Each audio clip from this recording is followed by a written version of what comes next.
Hello viewer, welcome to my YouTube channel. If you are a regular viewer, welcome back, and if you are new here, well, be my special guest today. In this video I will be showing you how to draft a basic skirt block. So I'm going to get right into it. To begin, I'm going to draw a fresh line. So for this pattern we need the skirt waist, the waist circumference, and the hip circumference, and also the skirt length. So now that I have a fresh line, I will make this my waistline, and then I will draw the length of my skirt, which is 63 centimeters. Please note that this skirt is just a little below the knee length, a little below the knee. And then I will mark my skirt length across the paper. So next thing I want to do now is mark my hip measurement divided by 2. My hip measurement is 95 cm. Please note that we are sketching both back and front together, both back and front of the skirt together. So my hip measurement is 95 cm divided by 2 would be 47.5 cm. So I'm just going to mark that for 7.5 cm. So because we are sketching the front and back together, I will divide the whole square into 2 to have my front and back. So I will divide 47.5 into 2, which should give me 23.75. So I will mark 23.75. So now that I have my front and back squared out, I will mark the hip line. To get my hip line, I will divide my hip measurements into 4 plus 2 cm. So it means what we have here, hip measurement divided by 4 plus 2 cm. So that will give me 25.75. So I will mark 25.75 from the waist to get my hip line.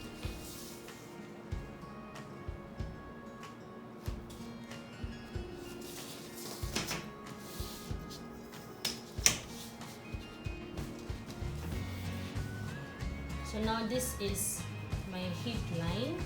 So from my hip line I will mark the distance I have to the waist, and I will divide by 2 to get my upper hip line. So it's the midway between the hip line and the waist for the upper mid hip line. So I'm marking that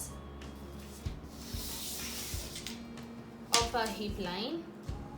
So now that I am done with the skirt frame, I will move to waist suppression, which is also dart distribution.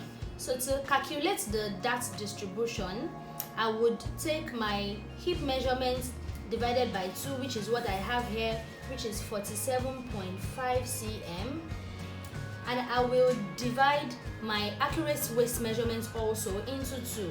My accurate waist is 70 cm, so divided by 2 will be 35.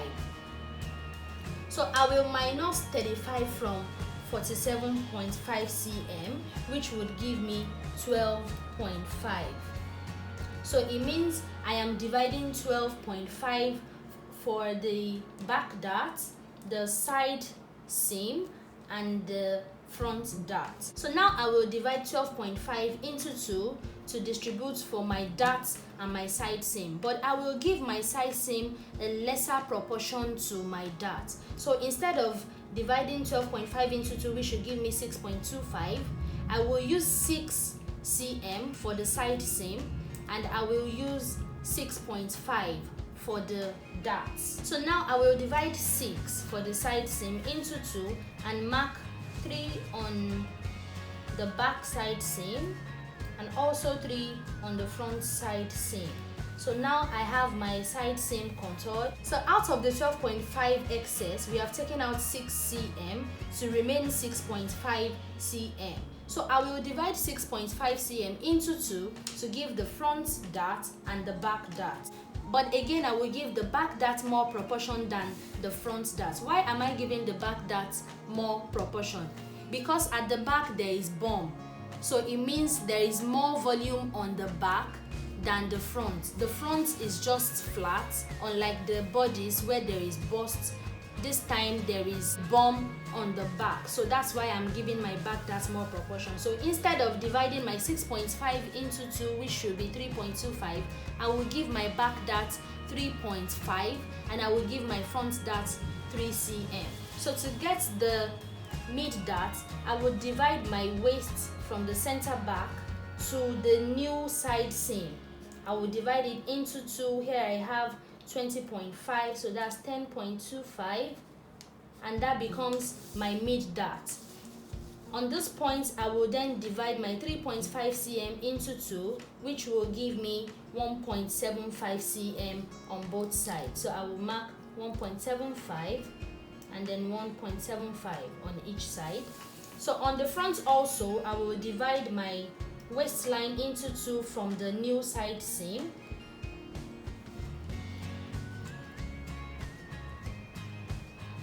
And then I will divide the 3 centimeters left for the front dart into 2, which would be 1.5 cm on both sides of the mid dart.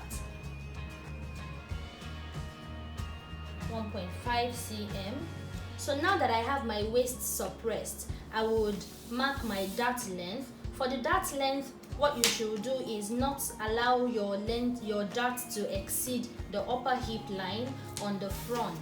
You can make it like right on the hip line, on the upper hip line, pardon, or just like 1 cm above the upper hip line. So I'm going to end mine on 1 cm above the upper hip line, and then I will link my dart legs.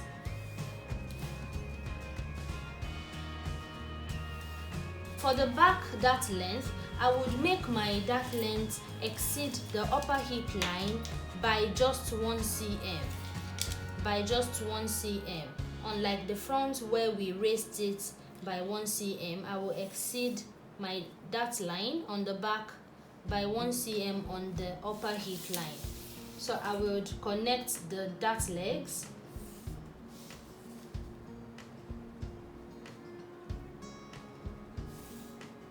To mark my side seam, I will raise my waist on the side by 1.5 cm.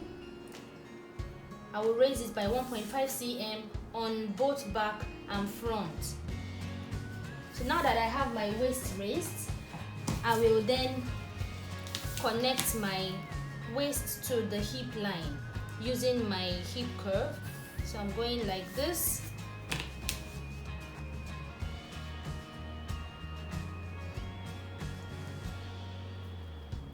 And also the same on the back. Having done that, to blend my waistline, I will just blend on the front to the center front. From the 1.5 cm where I raised, I will bend to the center front. And then on the back, instead of bending to the center back, I will raise my center back by 1 cm. So raising my center back by 1 cm.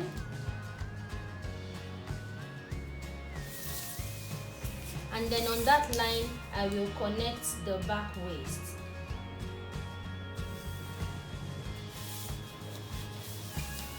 So you can elongate your dart legs to match with the new waistline. Next thing I want to do now is I want to turn this basic block into a pencil skirt, which is also known as pegged skirt. So to do that, I will measure 8 cm. I'll measure 8 cm from my hemline, 8 cm, and I will mark it across. So I marked 8 cm above my skirt hem, and I will name this line my upper knee line. Now I will divide the upper knee and the hip line into 2 to get my mid thigh. This is 29 cm divided by 2 would give me 14.5. I will name it my mid thigh line. On my mid thigh line, I would measure 1.3 centimeters in on the back, and also 1.3 centimeters in on the front, on the side seam of the back and the front. Now I have my 1.3 centimeters, and also on the center back, I will measure 1.3 centimeters in, 1.3 centimeter. Then on the upper knee line, I would measure 2.5 centimeter in, and also 2.5 centimeters in on the back, 2.5 cm. around 2.5 cm. And also on the center back, on the upper knee line, I would measure 2.5 centimeter in as well. So now I have my skirt shaped into a pencil skirt. I will then use my hip curve to connect from my hip line to the mid-thigh using the curved outside, and then I will flip my curve to bend in and shape from the mid-thigh to the upper knee line and then to the hem of the skirt. I will do the same on the back as well. Curve my hip to the mid-thigh line and then flip my curve to bend in the upper knee line to the hem and to the mid-thigh. Now that I have my side seam shape, I would also curve from my mid-thigh line on the center back to the hip line, and I will flip my curve to bend on the upper knee line to the hem connecting to the mid-thigh. So now I have the pattern for my peg skirt, which is also called pencil skirt, ready, and that is all that it is for your basic skirt block and converting it into a pencil skirt. Thank you very much for watching this video. Please like and share with your friends. I will be in the comment section to take whatever questions you might have for me on this tutorial. Till I see you in my next video. Bye.